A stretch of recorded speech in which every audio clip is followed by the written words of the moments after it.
we'll do is the same thing we say in all rooms. We work high to low. The only difference here is we're also going to mix in some big picture things while we go. So as I am dusting, I'll start with high places like light fixtures. I will also dust the mirror before I ever go to wipe it down. That'll make your job so much easier later on. I'm going to look up in the corners for cobwebs or any dust that's gotten stuck on the wall, which does happen in bathrooms. So I'll do that throughout the entire space. So the big picture stuff that gets included in this is I'm also going to fold hand towels. So their hand towels are a little bit messy. So I'll do the tri-fold there and put those back nicely on both sides. I'm also going to look and see if they have any dirty towels that are left around in the bathroom, anything that can be taken to the laundry, if they have like a wet washcloth in the shower or something like that, just to be helpful. So in this case, they have one thrown over the top of the shower, so this I'm going to put aside and I'll take it to the laundry for them. Okay, so in most people's bathrooms, we're not going to be opening cabinets and drawers. We're going to respect their privacy. The only exception is if you're looking for a trash can. So sometimes people will have trash cans sitting out. Sometimes it'll be beside the toilet. But if you don't find it in those places, you might want to check underneath the sink. So in this bathroom, it is underneath the sink. So make sure you pull that out, take out the trash, and then replace the liner and put it back. So that would be dusting high to low and then big picture for bath. All right, so we're gonna clean this vanity and sink section together. So when you're polishing a mirror, one of the first things you'll wanna do is turn the light off. So this will make it possible for you to see any streaks or smears without there being a reflection or a glare. So you'll make sure that this is adjusted to more of a spray. Spray this down and then we'll polish it. All right, so our mirror is done. Lights are back on. So we're now gonna move down to the next level. So you wanna make sure to always wipe this little ledge here, and then also double check that there's no toothpaste splashes or anything at this very lowest part of the mirror, because that is something that gets missed pretty frequently. So just like you would in a kitchen, you wanna pull things away if there's things that are sitting out on the sink to make sure you can wipe this backsplash really well. So you'll wipe the ledge, the backsplash. We're also gonna wipe the tops of light fixture covers and the light fixture covers themselves. And then you can also use this time to dust the top of any towel holders or anything else that might be sitting on this level. Okay, so the ledge, the backsplash, light fixture covers have all been washed, and we're now gonna move down to countertops. So washing the countertops also includes anything that is sitting on the countertop. So in a lot of residential bathrooms, there will be products and hair dryers, hair brushes. So make those things look nice as you arrange them. Anything that can be wiped down, like a soap bottle, for example, that has splashes down the side, go ahead and wipe that.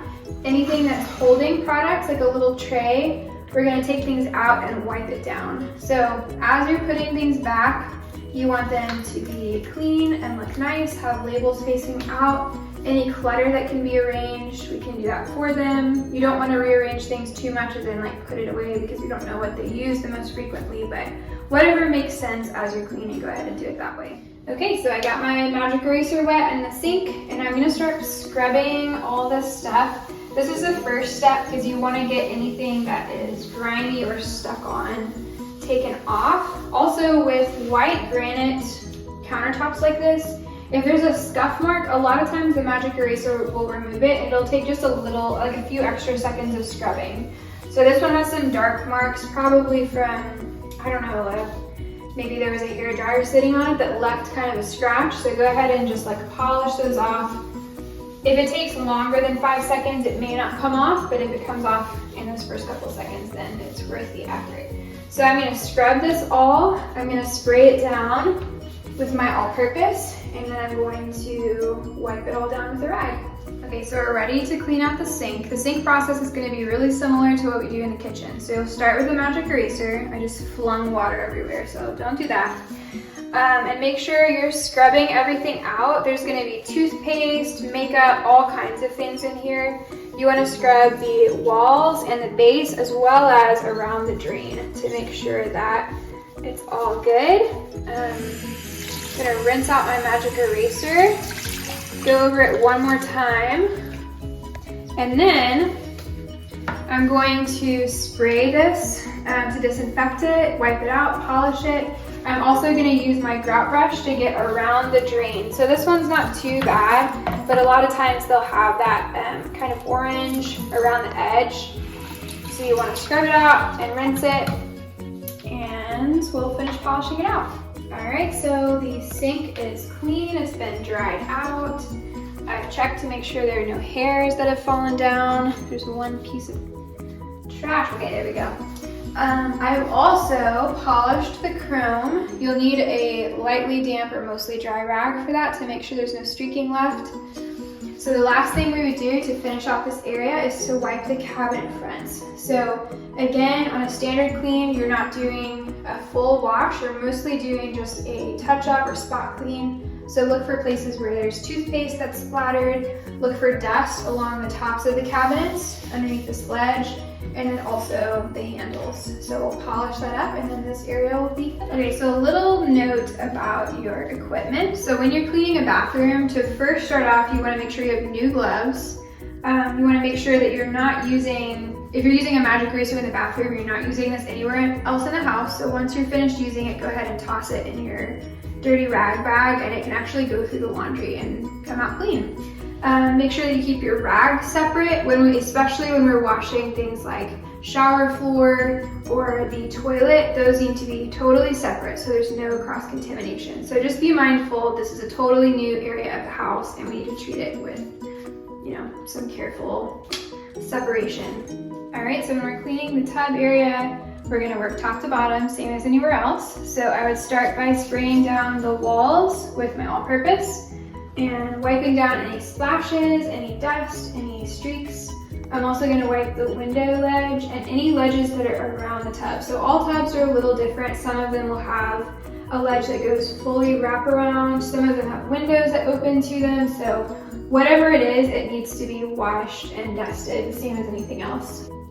I'm going to gently move these decorative objects and wipe underneath them and dust underneath them. And then we'll move down to the tub.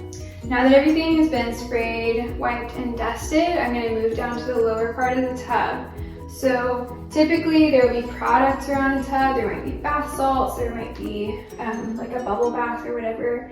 If it's a kid's room, it's going to have toys everywhere. So make sure you move those things to clean and also put things where they go. So if the bathtub has been moved, make sure you're putting things back in a way that looks orderly and makes sense. The first step to doing a tub, even if it looks clean, I don't care how clean it looks, you're always using a magic eraser, because if there is soap scum on the inside, the only way to find it is to use this, and you'll feel it. You'll feel resistance against it as you start to clean. So you can go in, scrub down the sides, scrub down the inside, push everything down as you go so that if there is like a residue that's coming off of the walls, or if there's dust or hair or whatever, you're pushing it all down to the bottom and you can wipe it out towards the end. So I'm gonna go ahead and start doing that, and then I'll show you how we finish it out. So this has all been scrubbed down, and I've also sprayed it with all-purpose to disinfect it. And I'm gonna start dusting, polishing, and wiping everything down into the bottom of the tub. We never run the water in the homeowner's kitchen or bathroom or anything unnecessarily, so you don't want to leave that running. We're just going to use our products as much as possible. If you need to do a quick rinse of your magic eraser or something like that, that's totally fine, but we're trying not to waste your water as we clean. So I'm going to start going around the edge, pushing any dust and hair down into the lower level, going down the sides with the same motion. And then once I have done that all the way around, I'm going to pull everything out, and I'm also going to clean the drain with my grout brush to make sure that all of this residue comes out. All right, we're going to talk about how we clean toilets. Just like everything else we've said a million times, we start high to low. So we can take our duster and hit areas like this, or you can take a damp cloth and wipe those down. A lot of times families will have, a candle or something sitting on the back of the toilet. You'll want to remove that and start here. So we usually take your peroxide, and we'll give it a spray on here, and you'll work your way. Go ahead and spray all of the layers of your toilet.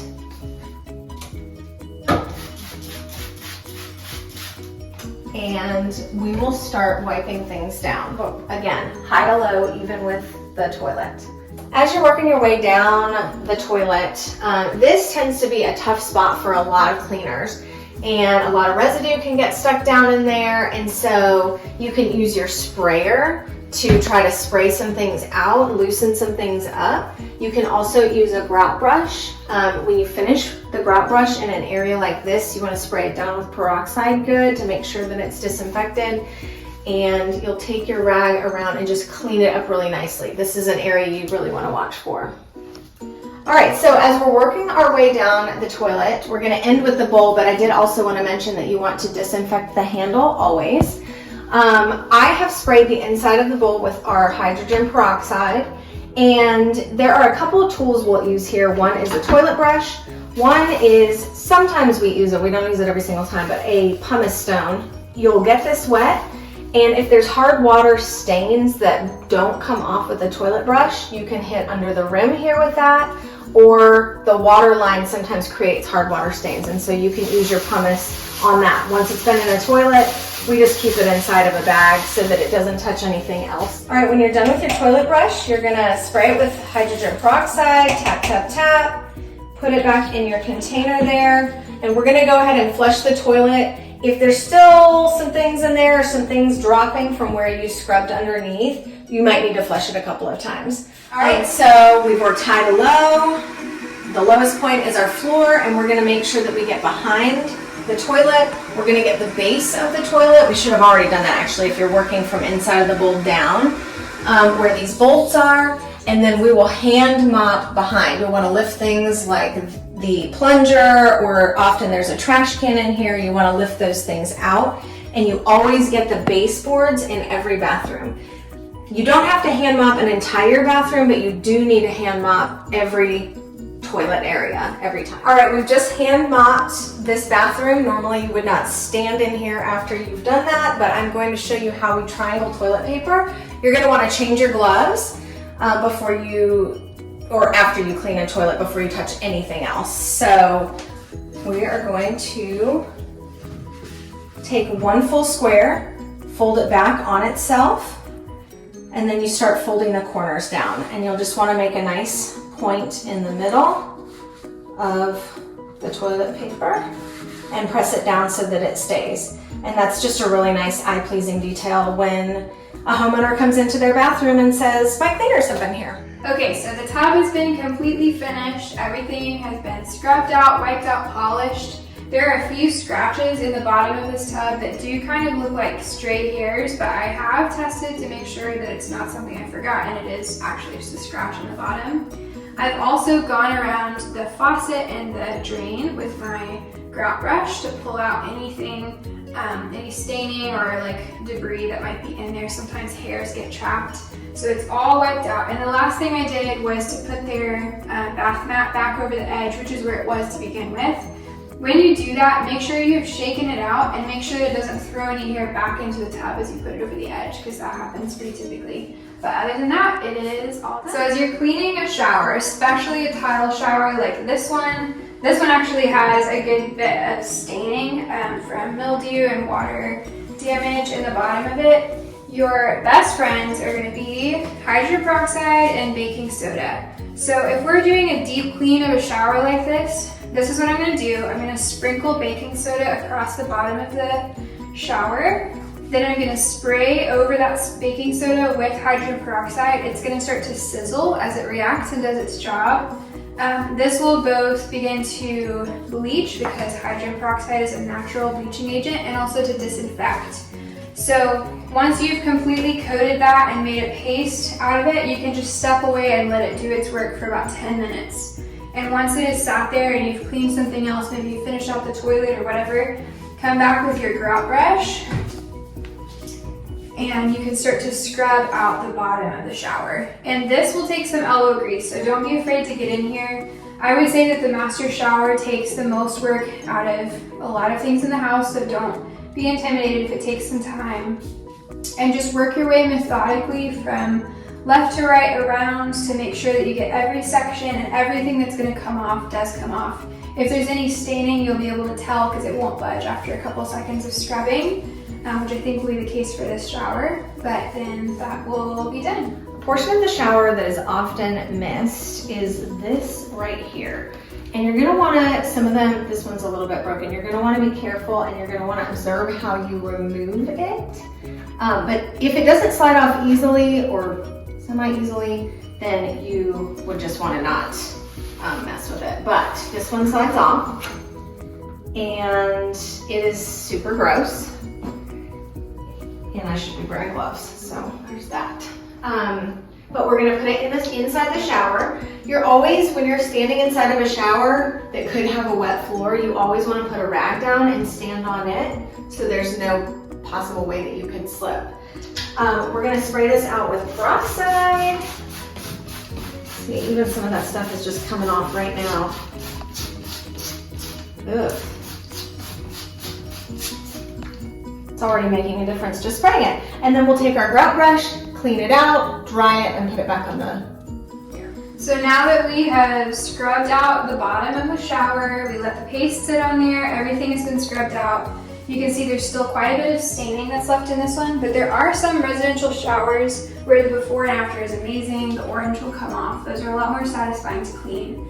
So this one's a little different. So whereas normally we work top to bottom, in a shower sometimes we're gonna start with the hardest part, which is the shower floor.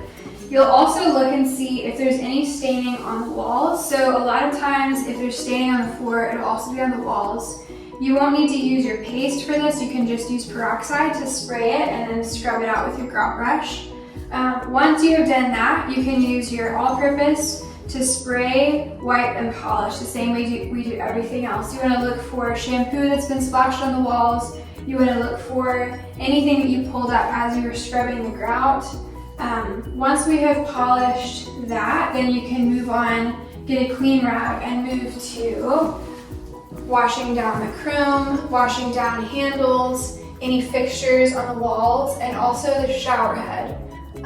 The only trick with shower heads is that a lot of times they have little rubber gaskets on the end of it, so just be really gentle and careful as you're wiping it to make sure that those don't get damaged. All right, so now the walls have been polished, the appliances have been polished, that has all been done. I also wiped out the little shelf that usually products are stored in.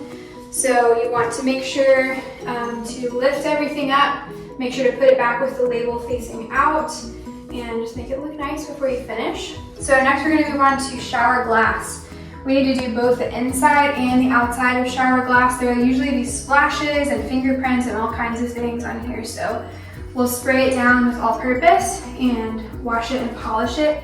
If for some reason there is really bad hard water staining, which you'll see it'll be like streaks that won't come off just with your rag, you can actually grab the power paste that we use, the tangerine power paste, and use the abrasive side first to buff all of that off, then use the softer side to kind of wash it away, and then follow up with our all-purpose. Okay, so our shower is mostly done. The glass has been polished, the tile has been scrubbed, walls have been scrubbed and polished, all the chrome has been wiped down. So the very last step is to make sure that there's no hair or anything left on the floor, especially if you have been moving around in it to clean. So that needs to be wiped out really carefully. If you have been using the baking soda mix, be so conscientious to either rinse it out with the shower head. That's one of the exceptions we have to using the water because it will get in there. It's very hard to get out. So either rinse it or wipe it out depending on how much there was to make sure that we're not leaving any residue in the bottom of the shower. So once that shower floor is done and someone has double checked it, then it is good to go. So now we're just down to the floors and the baseboards of the bathroom. So in a bathroom, we're always washing baseboards. They always have dust, they always have hair because of the condensation that collects really quickly. So make sure to wash those. You'll also notice that the rugs have been removed from the bathroom. So that needs to happen when you first start to clean so that we're not tracking water, we're not tracking product, we're not tracking baking soda onto people's clean rugs. So all of that has been pulled out so we can begin vacuuming. the floors, and then we will mop the floors, shake out and vacuum the rugs, and then replace them. And then this bathroom will be totally done.